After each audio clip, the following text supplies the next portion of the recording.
देश में इस समय E85 और E100 फ्यूल काफी चर्चा में है। केंद्रीय मंत्री नितिन गडकरी और हरदीप सिंह पुरी ने बीते दिन देश में E85 फ्यूल लॉन्च कर दिया है। दिल्ली में इसकी कीमत 82 रुपए प्रति लीटर रखी गई है। यह पेट्रोल से 20 रुपए सस्ता है। लेकिन क्या आपको यह मालूम है कि इससे कार का माइलेज या फिर हमारी गाड़ियों पर इसका असर क्या पड़ेगा? क्या यह आपकी कार के लिए सही है या नहीं है? और अभी ये नया नया शब्द है, तो आइए आपको इसके बारे में बताते हैं और ये भी जानते हैं कि ये आने वाले समय में कैसे हमारी डेली लाइफ का एक बेहद अहम हिस्सा होने वाला है। तो चलिए शुरू करते हैं। हम इस पूरी वीडियो के जरिए आपके मन में एथेनॉल से जुड़े सभी सवालों के जवाब आपको जरूर देंगे और हमने इस पर अपने ऑटो एक्सपर्ट से बात की है, तो उस बातचीत का पूरा हिस्सा आपको जरूर सुनाएंगे, जहां पर आपको पता चलेगा कि इस शब्द का मतलब क्या है, कहां पर आज इसके फायदे हैं, क्या इसके नुकसान हैं और साथ ही साथ इसका इम्पैक्ट क्या होगा वो भी देखने को मिलेगा। तो वीडियो को लास्ट तक जरूर देखिए। भारत सरकार ने हाईली एथेनॉल मिक्स्ड ईंधन, जिनमें E85 और E100 शामिल है, को लागू करने का प्रपोजल देते हुए एक ड्राफ्ट जारी कर दिया गया है। अप्रैल 2025 में E20 ईंधन पूरे देश में अवेलेबल कराया गया था और अब सरकार क्रूड ऑयल के आयात पर निर्भरता को कम करने की कोशिश कर रही है, जो अमेरिका, इजराइल और ईरान युद्ध के चलते एक बड़ी चिंता का विषय बन गया था। आइए जानते हैं कि E85 और E100 हमारी कारों के लिए क्या मायने रखता है। पिछले कुछ सालों में भारत सरकार पेट्रोल डीजल के आयात को कम करने और उन देशों पर जहां से तेल मंगाते हैं वहां से निर्भरता को कम करने के लिए एथेनॉल ब्लेंडिंग, एक शब्द है, इसका सहारा ले रही है, यानी पेट्रोल में एथेनॉल मिलाना, इस पर काम कर रही है। मौजूदा समय में देश में 20% एथेनॉल मिला हुआ पेट्रोल यानी E20 बिक रहा है। लेकिन अब सरकार ने एक कदम और आगे बढ़ाते हुए फ्लेक्स फ्यूल वाहनों के लिए E85 फ्यूल लॉन्च कर दिया है। साथ ही सरकार E100 ईंधन पर भी मार्केट में उतारने की तैयारी कर रही है। आपको पता नहीं याद है, हम बता देते हैं, कुछ दिन पहले ही मारुति सुजुकी ने अपने फ्लेक्स फ्यूल मॉडल पेश किए थे। साथ ही हीरो कंपनी ने भी अपनी स्प्लेंडर प्लस और HF डीलक्स के फ्लेक्स फ्यूल मॉडल को बिक्री शुरू कर दिया था, उसका लॉन्चिंग कर दिया गया है। इनकी बिक्री जुलाई में शुरू होगी। E85 फ्यूल पेट्रोल से 20 रुपए सस्ता है, लेकिन इससे गाड़ी का माइलेज कम होगा। ये ऐसे ईंधन है जिनमें पेट्रोल के मुकाबले एथेनॉल की मात्रा बहुत ज्यादा होती है। पहले इन शब्दों के अर्थ समझ लीजिए, क्योंकि यूजुअली क्या होता है कि एक नंबर लगा होता है, इन नंबर पर फोकस करते हैं। जैसे E85 है, E20 है। अगर आपने पेट्रोल पंप पर E20 या E85 या E10 जैसे नाम देखे हैं, तो ये किसी अलग तरह के पेट्रोल के नाम नहीं है, बल्कि ये बताते हैं कि उस ईंधन में कितना एथेनॉल मिलाया गया है। तो अब एथेनॉल से ही शुरू करते हैं। आपको ये पता होना चाहिए कि आपकी गाड़ी में डाला जाने वाला पेट्रोल अब सिर्फ पेट्रोल नहीं रह गया है, उसमें एक ऐसी चीज मिलाई जा रही है जो खेतों से आती है, उसका नाम है एथेनॉल। एथेनॉल को आसान भाषा में समझें तो ये एक तरह का एल्कोहल है। अरे रुकिए, शराब नहीं है। इसे पीने के लिए नहीं बल्कि इंजन के फ्यूल के रूप में इस्तेमाल किया जाता है। मेनली इसे गन्ने, मक्के और कुछ दूसरे फसलों से बनाया जाता है। इन फसलों में मौजूद शुगर यानी चीनी को स्पेशल प्रोसेसिंग से तैयार किया जाता है। अब आपने E20 या E85 जैसे नाम सुने होंगे, जहां E का मतलब है यही एथेनॉल और E20 का मतलब है 20% एथेनॉल और 80% पेट्रोल। इसी तरह E85 में 85% एथेनॉल और 15% पेट्रोल और E10 का मतलब है कि ईंधन में 10% एथेनॉल और 90% पेट्रोल। दुनिया के कई देशों में यह लंबे समय से इस्तेमाल हो रहा है और ज्यादातर गाड़ियां इसे आसानी से इस्तेमाल कर सकती हैं। भारत सरकार ने भी E20 ईंधन को बढ़ावा देना शुरू कर दिया है। इसके लिए कई नए वाहनों को E20 कॉम्पैटिबल बनाया जा रहा है ताकि इंजन पर कोई बुरा असर ना पड़े। अब बात करते हैं E85 की। इसमें 85% एथेनॉल और सिर्फ 15% पेट्रोल होता है। यह सामान्य वाहनों के लिए नहीं होता। इसे इस्तेमाल करने के लिए फ्लेक्स फ्यूल व्हीकल्स की जरूरत पड़ती है, जिनके इंजन अधिक एथेनॉल वाले ईंधन पर चलने के लिए स्पेशली डिजाइन किए जाते हैं। इसी तरह E5, E15 और यहां तक कि E100 भी मौजूद है। E5 में 5% एथेनॉल होता है, E15 में 15% और E100 में लगभग प्योर एथेनॉल होता है। ब्राजील जैसे देशों में E100 का इस्तेमाल काफी आम है। अब यहाँ पर एक सवाल और उठता है कि भारत की जो गाड़ियां हैं वो इसके लिए कितनी तैयार है, हमारी प्रोसेसिंग यूनिट कितनी तैयार है। इस पर हमने जब एक्सपर्ट से बात की, उन्होंने क्या कुछ कहा, आइए इसको सुन लीजिए। पहले इथेनॉल की जो चर्चा चल रही है वो सबसे ज़्यादा चर्चा ब्राज़ील मॉडल के ऊपर चल रही है, क्योंकि वहाँ से ही हमने देखा है कि वहाँ इथेनॉल की ब्लेंडिंग जो है अब एक कॉमन चीज़ है। और मई में ही हमने देखा है कि जो बेस जो ब्लेंड है वो 30 से बढ़ाकर 32% किया गया है। हालांकि एक जो कॉन्टेक्स्ट के लिए आपको बता दें, लगभग 5 दशक से वो जो देश है वो इथेनॉल ब्लेंडिंग के ऊपर काम कर रहा है। इस वजह से जो उनका ग्रोथ है, जो ट्रांजिशन है, वो बहुत ही ग्रेजुअल हुआ, हल्के हल्के हुआ और कस्टमर, मार्केट सभी और इंडस्ट्री उस हिसाब से तैयार होती गई हैं। भारत में हालांकि ये जो ट्रांजिशन है वो ज़्यादा फास्ट रहा है और हमने जो E20 की जो सीमा है वो 5 साल पहले हासिल कर ली है। लेकिन उसका एक पहलू ये है कि यहाँ पे ब्राज़ील मॉडल को देखते हुए हम ये ज़रूर कह सकते हैं कि बहुत सारी कार कंपनियाँ जो ब्राज़ील में अपनी इथेनॉल या E85 या फ्लेक्स फ्यूल वाली गाड़ियाँ बेच रही हैं, द मोमेंट उनको लगेगा कि हाँ यहाँ पर पॉलिसी क्लियर हो गया, वो तुरंत ही वो सभी गाड़ियों को भारत में लॉन्च करने के लिए तैयार हैं, कर भी सकती हैं और देखना होगा कि वहाँ पर पॉलिसी सरकार किस तरह से उनको सहूलियत देती है। लेकिन दूसरी बात ये है कि इसमें थोड़ा वक्त इंफ्रास्ट्रक्चर के ऊपर भी लगेगा, क्योंकि E85 या E100 के लिए अगर आप देखें ब्राज़ील में सभी अलग अलग ब्लेंड लेवल के लिए आपको अलग नॉजल मिलते हैं। तो यहाँ पर आप देखें कि फ्यूल पंप में अवेलेबिलिटी एक मुद्दा है जिसमें वक्त लगेगा, शुरू हो चुका है मामला। जैसा कि हमने देखा था कि 82 रुपीज़ पर लीटर, वहाँ 20 रुपये की कमी की गई है E85 फ्यूल के ऊपर, उसे कम रखा गया है। दूसरा ये है कि ये ईयरमार्क किए गए 5000 ऐसे फ्यूल पंप जहाँ पर इस तरह के फ्यूल स्टेशंस या पंप या मशीन्स लगाए जाएंगे जो अलग अलग आपको ऑप्शन देंगे E85, E100 या E20 के। आने वाले सालों में दुनिया के कई देश पेट्रोल पर डिपेंडेंसी कम करने के लिए ऐसे ही मिक्स्ड ईंधनों का इस्तेमाल बढ़ा सकते हैं, क्योंकि ये एनर्जी सिक्योरिटी और एनवायरमेंट फ्रेंडली दोनों लिहाज से बेहद इंपॉर्टेंट माने जा रहे हैं। फ्यूल इसमें 85% एथेनॉल होता है और सिर्फ 15% पेट्रोल होता है, और E100 में जैसा हमने बताया इसमें 93 से 95% तक एथेनॉल होता है और बाकी 5 से 7% पेट्रोल या फिर दूसरे सॉल्वेंट्स मिलाए जाते हैं। ये थोड़ा सा पेट्रोल इसलिए मिलाया जा रहा है क्योंकि इससे ठंड के मौसम में गाड़ी आसानी से स्टार्ट हो सके और अगर कभी गाड़ी में आग लगे तो पेट्रोल की वजह से आग की लपटें साफ दिखाई दें। हाँ, इसमें एक कारण अहम ये भी है कि जिन कारों को केवल E20 पेट्रोल के लिए बनाया गया है वो सीधे E85 या E100 ईंधन पर नहीं चल सकती हैं। इसके लिए गाड़ी के इंजन और पुर्जों में बड़े बदलाव करने की जरूरत होती है।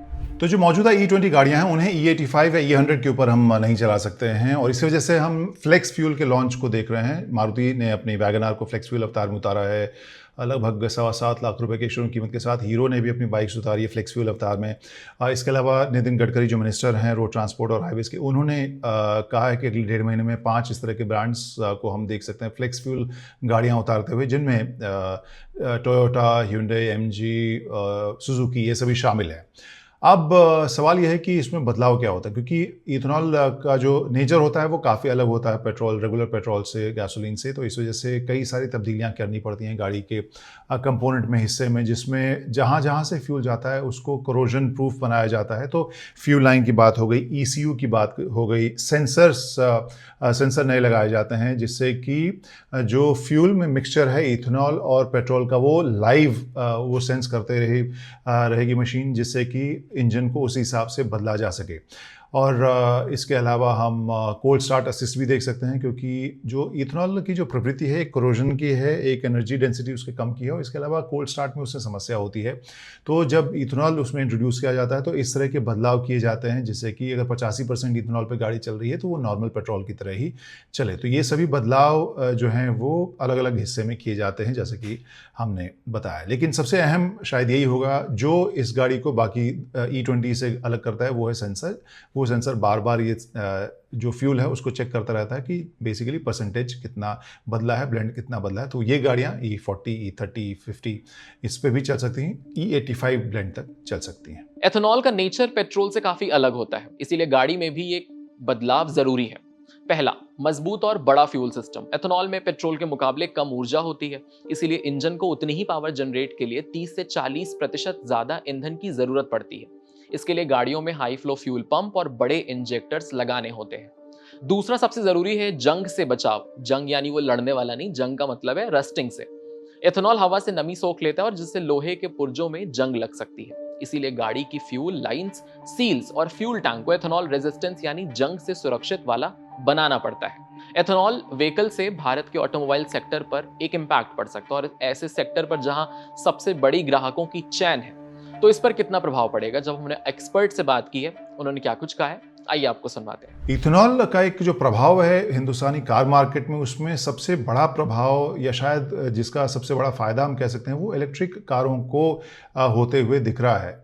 अप्रैल मई इनमें इलेक्ट्रिक गाड़ियों की जो बिक्री है वो लगातार बढ़ी है।